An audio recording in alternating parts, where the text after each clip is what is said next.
How to work with a nanny. Hello and welcome to Videojug.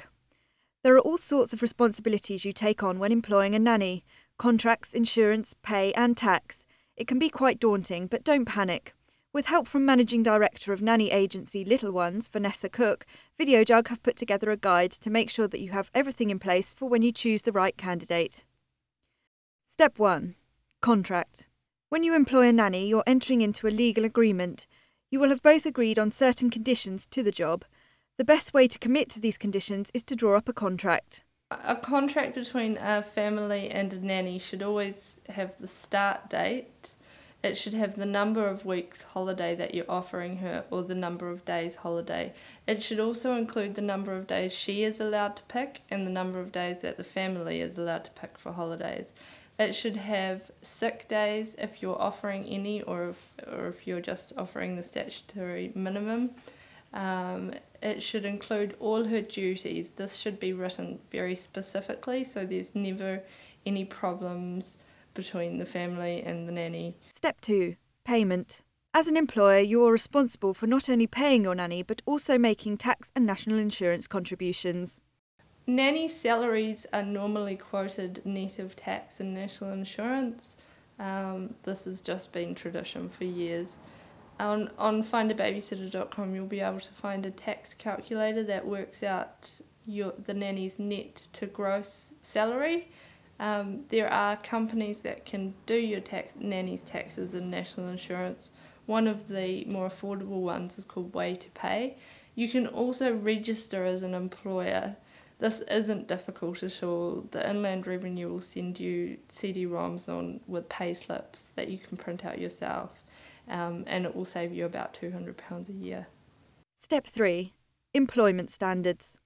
There are many other legal obligations you need to meet as an employer. As an employer of a nanny, you have all the same legal requirements any employer in the UK has. You should offer her some holiday pay. You should offer her the minimum statutory sick pay, and you should offer her a contract. You can find more information on employment standards on the Department for Trade and Industry website. Step 4. Other costs. You need to consider the other costs involved when hiring a nanny. When you're hiring a nanny, there are certain costs you should take into consideration.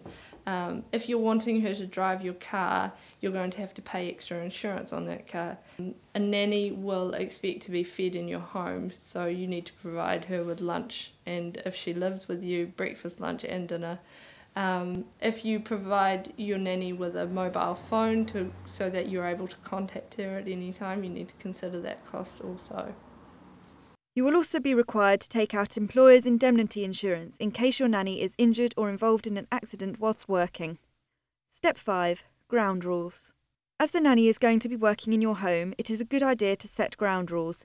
These will reduce misunderstandings between you and your nanny and make your working relationship much easier. You need to let her know before she starts working whether she's allowed to have other nannies and the children that they take care of over into your home. You need to let her know if you only want your children to play with children that you know, that she is aware of this.